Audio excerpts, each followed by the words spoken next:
sekarang tuh penjara disebut hotel prodeo udah nggak pas. Karena apa-apaan bayar. Kalaupun punya uang, apa-apa bisa tersedia di penjara atau di lembaga pemasyarakatan. Nah ini yang terjadi, yang juga jadi temuan menarik kalau dikorelasikan dengan upaya pembebasan narkotika. Nah itu juga seringkali muncul kasus-kasus di mana bandara-bandara itu mengendalikan operasi mereka dari balik penjara itu. Harus menjadi alarm keras karena itu tidak berlaku hanya di Blitar, jangan-jangan. Tapi juga berlaku di banyak lapas yang lain. Orang tidak bisa klaim bahwa penegakan hukum jalan, buktinya lapas penuh. Bisa juga sebaliknya, hukum nggak jalan, itu sebabnya lapas penuh. Sama saja lah kalau rumah sakit penuh, itu kan bukan berarti Menteri Kesehatan sukses. Iya, betul. Itu loh. Berarti banyak penyakit. Banyak penyakit. Banyak orang sakit. Sepanjang polanya juga sama gitu ya, cuman sekedar ketahuan dicopot, geser gitu ya, nggak akan selesai.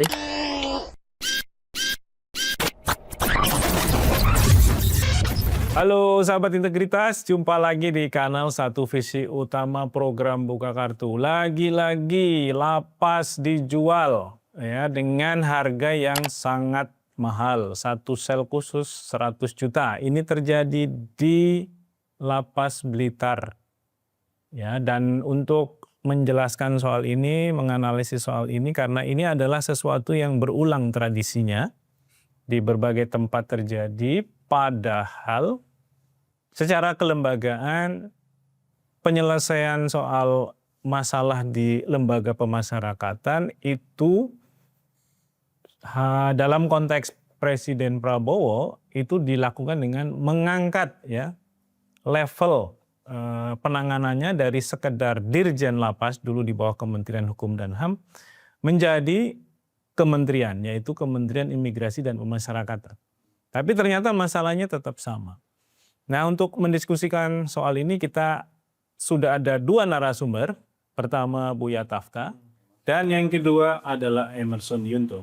Dua-duanya tidak pernah di penjara. Di penjara ya, karena mereka berdua manusia bebas. Akan tetapi ada salah satu yang pernah Di penjara. datang ke penjara untuk melihat fasilitas, bagaimana kondisinya, bagaimana desain kebijakannya. Nah, sahabat integritas yang pertama Bung Emerson Yunto dulu di ICW pernah melakukan kajian ya, Mafia Peradilan judulnya, dan ini sudah dibukukan. Kalau nggak salah bukunya itu Menyibak Tabir Mafia Peradilan. Bukunya lama sekali, tahun 2001. Jadi sahabat integritas kalau pengen lihat lagi, bisa di googling ya, karena ada versi gratisnya di PDF. Jadi bisa baca di sana. Saya ke Bung Emerson Yunto dulu ya. Bung Eson, ini masalahnya kayak berulang. Dan orang selalu menyalahkan karena ada over capacity di lembaga pemasyarakatan ya. Jadi karena terlalu crowded, akhirnya ada kesempatan nih untuk membuat satu sel yang lebih enak lah ditempati. Dulu waktu zamannya sidaknya Prof. Denny Indrayana ya, saat menjadi wamen, itu kan ternyata di penjaranya Ayin, itu ada salonnya, ada kulkasnya, ada spring bed, ada kulkas, ada AC gitu ya. Jadi cuma mengubah tempat dia selama ini tinggal di luar penjara ke penjara gitu.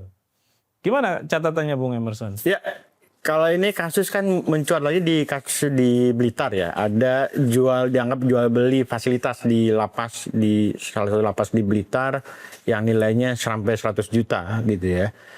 Dan kemudian yang beli itu disinyalir adalah terpidana kasus korupsi yang juga warga Blitar. Nah, sekali lagi ini kasus seperti yang Atan bilang, ini kasus yang berulang. Jadi berulang itu begini.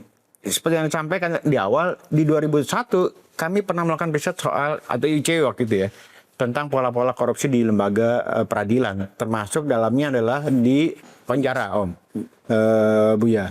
Nah, di penjara itu tadi ada praktek-praktek jual beli fasilitas di penjara, modusnya ada jual beli misalnya pembebasan bersyarat, remisi dan sebagainya, dan ada praktek jual beli atau praktek suap menyuap berkaitan dengan izin keluar penjara. Bahkan di kasus-kasus yang terkait dengan narkoba, mereka beroperasi juga ada harganya gitu ya. Jadi kan fenomena merebaknya kasus narkoba itu kan salah satu pengendalinya ada di lembaga pemasyarakatan, dan itu bukan, sekali lagi bukan gratisan gitu ya.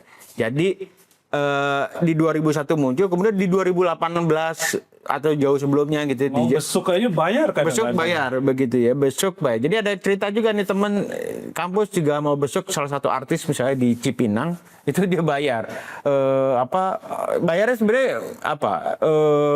Akhirnya dia transfer karena apa sih namanya sudah itu tapi tidak masuk ke PNDP enggak, ya? itu ke personel ini. Jadi itu contoh kecil aja. Nah, di 2018 itu KPK melakukan OTT, operasi tangkap tangan terhadap Kalapas Sukamiskin yang baru 4 bulan menjabat. Jadi bulanannya langsung ditangkap. Langsung ditangkap karena ada temuan soal pemberian uang, kemudian ada pemberian kendaraan dan sebagainya. Jadi ada satu kasus dari warga binaan. Dari warga binaan. Jadi praktek ini sebenarnya muncul, ada praktek jual beli sekitar 200 sampai 500 juta di penjara Sukamiskin yang waktu itu dianggap sebagai lapas percontohan. Lapas percontohannya seperti itu ya. Pas percontohan korupsi jadinya. Percontohan korupsi. Karena isinya juga narapidana kasus korupsi. Oh iya. Gitu. Nah, itu praktik jual beli. Jadi tergantung mau diisi apa, mau sekamar sendiri dan sebagainya, itu ada harganya. Makanya sekarang tuh penjara disebut Hotel Pro, dia udah nggak pas. Karena apa-apaan bayar. Jadi kalau bintang 3 lah ya. Kalaupun punya uang, apa-apa bisa tersedia di penjara atau di lembaga pemasyarakatan. Nah, ini yang terjadi gitu ya. Jadi yang juga jadi temuan menarik kalau dikorelasikan dengan upaya pembebasan narkotika. Nah, itu juga sering kali muncul kasus-kasus di mana bandara-bandara itu mengendalikan operasi mereka dari balik penjara itu. Gitu. Nah, ini mereka ternyata juga bisa keluar ya. Betul. Dan kalau bicara soal pelakunya, ini pelakunya ada yang juga pejabat kementerian waktu itu, Kementerian Hukum dan HAM, kemudian kepala penjara, ada sipir, ada lawyer, terstruktur lah. Terus ada juga napi yang kemudian dianggap sebagai binaan di dalam gitu ya. Nah, yang mungkin nggak masuk akal adalah apa yang nggak mungkin kepala penjara nggak tahu gitu ya. Di kasus ini kan juga muncul yang diproses hanya bagian pengamanan dan 2 sipir. Seakan-akan hanya mereka yang memperjualbelikan. Hanya mereka memperjualbelikan, kan kalau bicara soal ini harus juga diproses siapapun yang juga terlibat, atau misalnya dianggap atasannya tidak menjalankan fungsi pengawasan dengan benar. Nah, penyebabnya paling ada 3. Tadi ada isu soal overkapasitas. Ada isu overkapasitas, ada juga soal sarana prasarana yang nggak memadai di penjara. Itu hampir semua terjadi di banyak tempat. Kemudian yang kedua, lemahnya pengawasan. Kan bahkan di luar konteks korupsi, baru-baru ini kan baru terungkap nih ada skandal scam itu yang dikendalikan oleh ini tahanan-tahanan. Gitu ya, jadi dia bikin scam kasus penipuan lewat digital gitu ya, yang kemudian itu dilakukan di penjara. Scamming betul. Bagaimana mungkin itu nggak terpantau gitu. Jadi fungsi pengawasannya itu jadi masalah. Pengawasnya mungkin takut malah sama warga binanya. Itu kayak simbiosis mutualisme. Iya, si napinya dapat, sini dapat juga. Terakhir isu yang tadi ini terkait dengan isu kesejahteraan. Jadi mungkin karena kesejahteraannya kurang, itu saling kelindan tuh antara fasilitas yang kurang, pengawasan yang kurang, kemudian sama satu lagi tingkat kesejahteraan yang kurang. Nah, itu yang kemudian jadi satu. Kalau napi yang miskin gimana nasibnya di situ? Nasibnya udah pasti kayak ikan pepes. Ikan pindang sarden bisa dibilang ya. Numpuk tumpukan di situ ya. Nggak ada akses, nggak ada, mungkin toiletnya juga satu tapi rame-rame. Betul. Dan praktek ini masih berjalan. Tidak manusiawi lah gitu. sebenarnya. Jadi praktek ini masih berjalan walaupun ganti kementerian kan. Jadi kementerian yang dulu di bawah Kumham, Dirjen sekarang naik satu sih, jadi kementerian sendiri. Tapi polanya masih sama. pendekatan pengawasannya masih sama. Jadi sepanjang polanya juga sama gitu ya. Cuman sekedar ketahuan dicopot, geser gitu ya, nggak akan selesai. Iya. Gitu. Karena dia terus bergerak ya. Betul. Jadi ini tinggal ngomongin soal apes-apesan aja gitu. Buya, gimana efek jerah ini begini nih?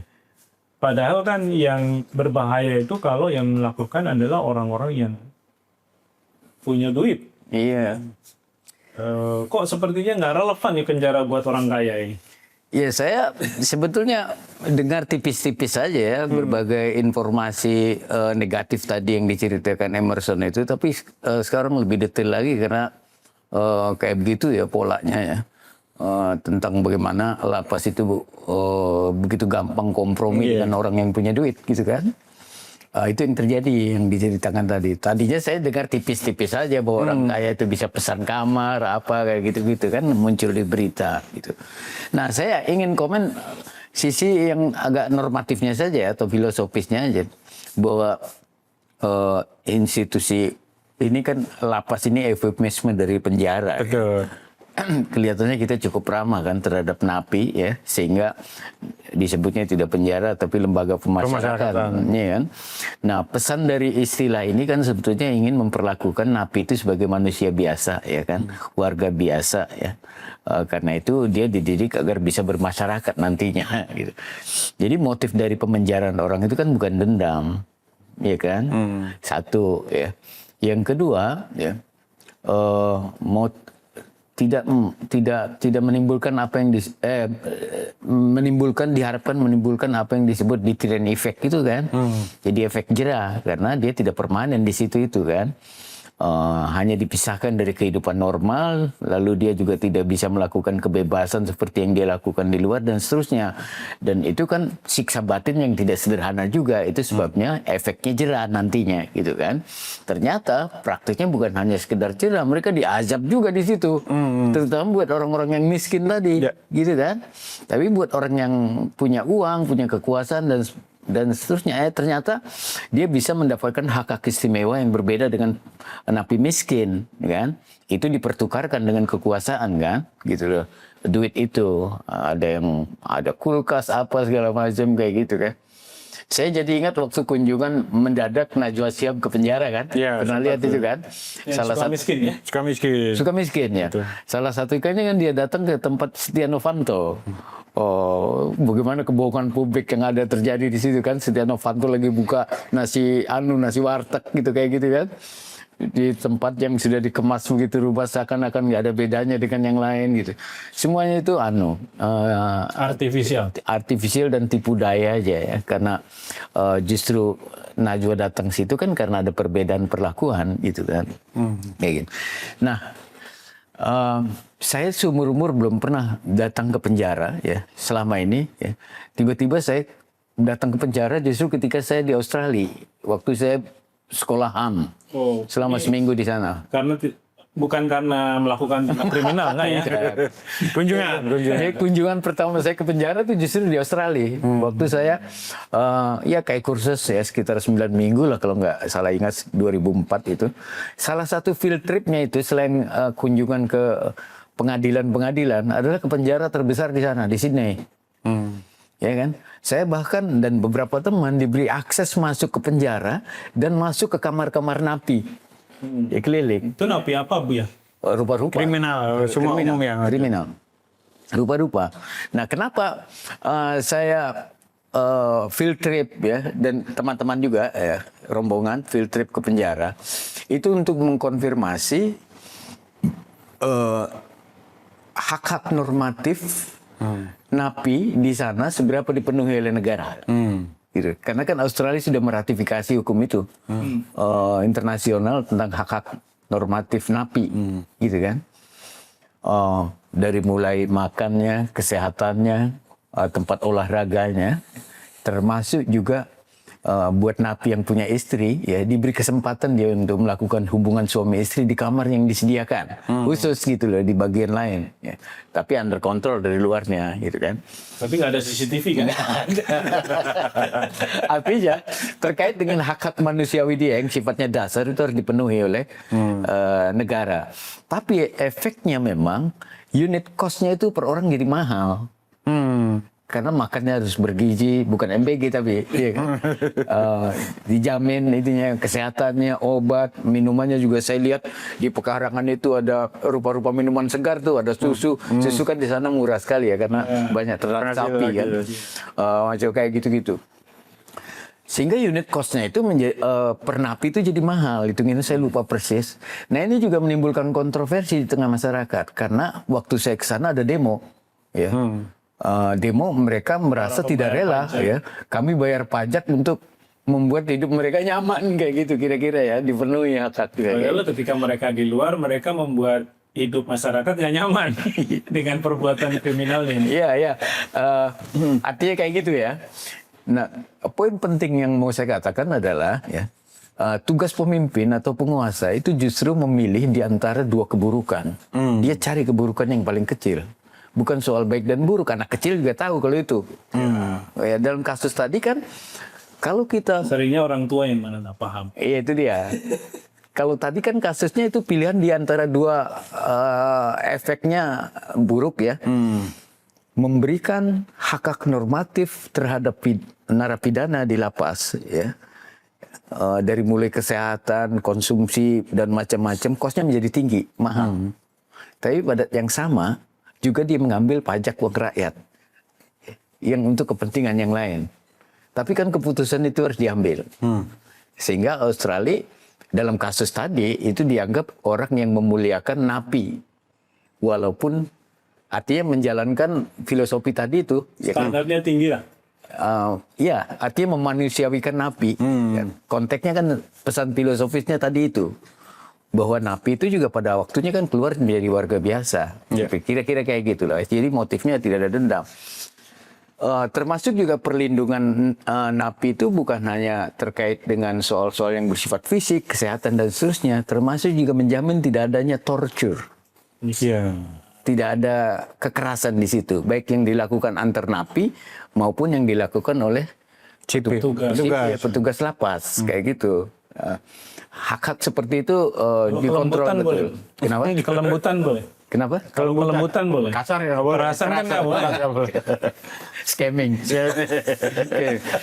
Kayak gitu. Nah, kalau kita melihat kasus yang diceritakan oleh Emerson tadi itu jauh sekali tuh, jomplang sekali. Gambarannya. Satu sisi, walaupun mereka mendapatkan protes dari masyarakat, tapi itu kan kontroversi yang terkait dengan soal mana yang buruknya lebih kecil gitu kan. Tapi kalau ini kan sepenuhnya pilihannya buruk. Gitu. Pilihannya buruk. Masa orang punya duit dia bisa bayar fasilitas dan seterusnya, sementara pada yang sama orang miskin di situ keleleran, bahkan mandi aja harus ngantri begitu rupa. Iya. Gitu Kalau kan? mandi masih bisa ditahan Bu ya? Kalau mau ke WC. Iya kayak gitu. Gimana? Ada seorang teman yang keluar dari lapas tapi kasusnya bukan pidana dalam pengertian kekerasan atau apa kayak gitu. Ini soal agama. Ya, sebut saja Abdurrahman yang dulu di Lee Eden. Dia kan sempat di penjara tuh. Dia bikin catatan tentang berbagai praktek. Oh, dia mengikut Lee Eden. Iya, dia nabinya. Oh, nabi.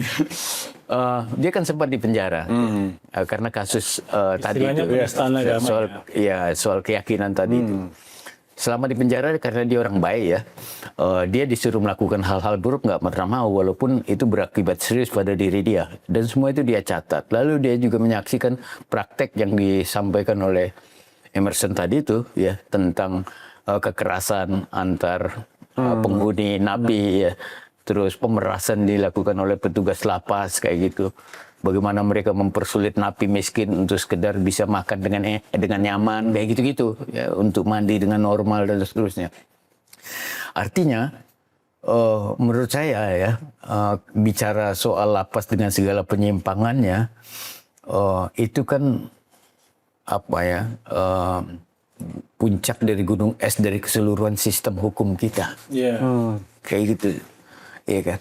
Kita baru bicara lapasnya, belum kita bicara institusi Polri-nya. Kita belum bicara proses sebelum mereka Proses sebelumnya ke lapas. Kita belum bicara soal institusi peradilan yang lain dan seterusnya, kayak gitu.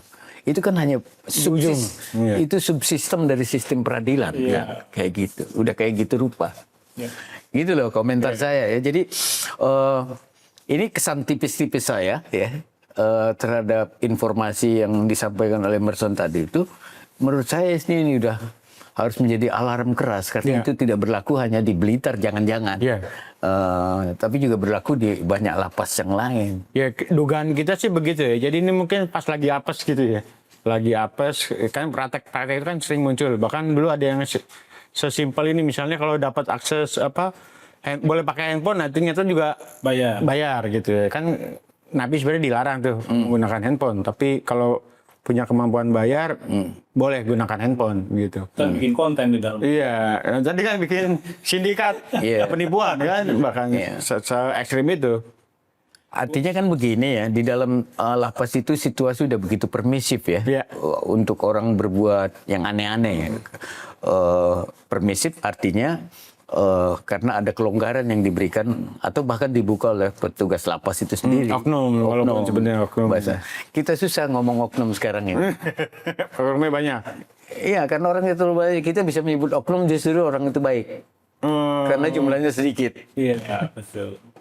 Bung Emerson, terakhir ini sudah sangat kusut ya persoalannya karena tidak secara serius diurai sebenarnya bahwa mengubah nomenklatur kementerian agar penyelesaian masalahnya bisa jauh lebih cepat dan lebih baik, tapi ternyata juga gagal. Paling tidak untuk melihat bagaimana kasus Blitar ini muncul. Nah, kira-kira bagaimana strateginya agar penjara itu tadi dari sisi standar kemanusiaannya juga akhirnya lebih menjamin, tapi juga tidak menjadi ajang bagi yang punya uang untuk membeli kebebasan. Karena itulah yang memicu praktek transaksi ya, transaksional yang ini sebenarnya keluar dari fungsi utamanya lapas ya. Untuk membangun efek jera, untuk memastikan mereka yang nanti keluar penjara siap kembali ke masyarakat, menjadi orang yang lebih baik. Bisa berguna kembali untuk masyarakat dan lain-lain yang itu menjadi tujuan idealnya. Tapi tadi dari cerita Bung Eson kan saling belajar hal-hal yang sebenarnya justru tidak mereka dapatkan di luar penjara. Ketika mereka ingin belajar scamming, mereka belajar jadi bagian pengedar narkoba ya, pengendali peredaran narkoba dan lain-lain gitu. Nah, itu kenapa kemudian ada istilah residivis gitu ya, yang itu berulang-ulang gitu kejadiannya, terus-terusan dia sudah selesai dari penjara, keluar melakukan lagi. Ini kan berarti fungsinya tidak berjalan efektif ya. Ya, persoalannya sebenarnya agak cukup kompleks ya. Jadi kan seperti yang disampaikan Buya, penjara sebenarnya di ujung di sistem peradilan gitu ya, lembaga pemasyarakatan. Kalau mau dikritik sebenarnya dimulai dari proses di awal. Penyelidikan, penyidikan, oleh penegak hukum yang lain ya. Menyetorkan para terpidana. Kalau misalnya dari beberapa survei yang kita coba ikutin, itu mayoritas itu penjara itu kan diisi oleh pengguna narkoba. Jadi begitu gampang, begitu mudahnya orang tiba-tiba masuk penjara gitu ya. Hanya misalnya membawa lintingan ganja atau membawa berapa gram, bukan sebagai pengedar ya atau kurir ya. Jadi hanya pengguna kemudian tiba-tiba masuk penjara gitu ya. Nah, ini yang kemudian harus masalahnya berbelok ya. Masalah berbelok, dan seringkali juga kita lihat ada yang timpang kalau artis itu dia direhabilitasi Bu ya. Tapi kalau misalnya bukan artis atau kemungkinan kok gampang banget masuk ke penjaranya. Nah, jadi itu isu soal kayak jadi artis ya. Isu soal over capacity. Nah, jadi karena over capacity ini jadi layanannya jadi tidak baik gitu ya. Kemudian tadi keterbatasan dan sebagainya. Ini kemudian dimanfaatkan betul. Nah, kalau bicara soal bagaimana solusi ya tadi ini bagaimana mengevaluasi ulang lah sistem pemidanaan di Indonesia. Jadi jangan terlalu gampang memasukkan orang ke penjara, satu. Kemudian yang kedua ini kan fungsi tadi pengawasan yang juga cukup bisa dikatakan kurang ya di penjara. Kalau jujur kalau dilihat di beberapa lembaga pemasyarakatan, lapas-lapas itu kan seringkali dia bilang ini masuk wilayah bebas dari korupsi. Zona integritas Bu ya. Jadi nggak tahu yang integritas yang di pintu masuk atau sampai ke dalam-dalam gitu ya. Nah, atau spanduknya aja. Jadi artinya perlu ada evaluasi secara menyeluruh terkait dengan tata kelola di penjara dan juga bagaimana termasuk dalam hal ini adalah fungsi pengawasan. Nah, sepanjang juga tata kelolanya buruk gitu ya, kemudian membuka celah peluang-peluang praktek penyimpangan tanpa diimbangi dengan fungsi pengawasan yang kuat, ini nggak akan selesai. Di luar itu tadi soal pemberian efek jera, seperti yang Buya katakan, di banyak kasus, untuk yang kasus yang Blitar aja misalnya, itu kan sementara ini belum diproses ke penegak hukum, baru dimutasi misalnya, dipindah ke unit yang lain untuk dapat konteks pembinaan. Nah, sepanjang mekanismenya copot sanksi administratif, ini nggak akan selesai deh.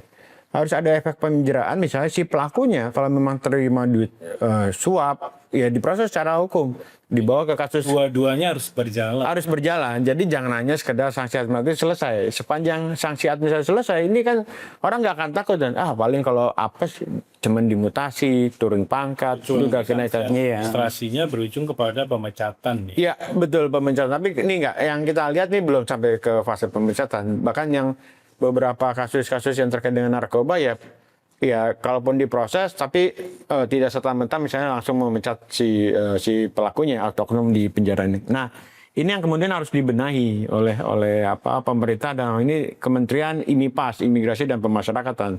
Sepanjang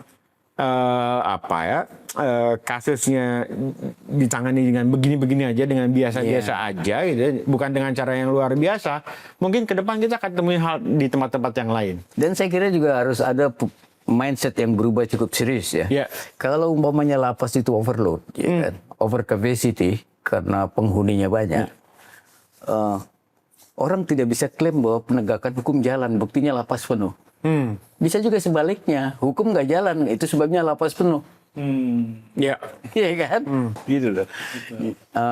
Bagi yang punya klaim yang pertama, itu misalnya petugas kepolisian apa macam itu, dia punya klaim bahwa kita menegakkan hukum. Terus bertugas. Iya, bertugas, memenjarakan orang segala macam.